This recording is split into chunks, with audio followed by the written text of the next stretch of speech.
哪一句？台湾谚语：十死不瞑目。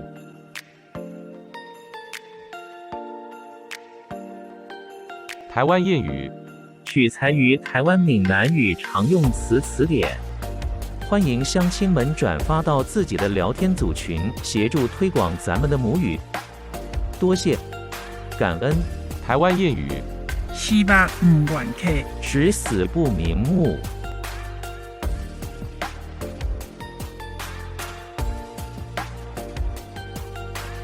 谢谢您的观赏，希望您会喜欢我为您制作的影片，请支持我，点击 subscribe， 然后再单击小铃铛，请点击下面观看同一系列的影片。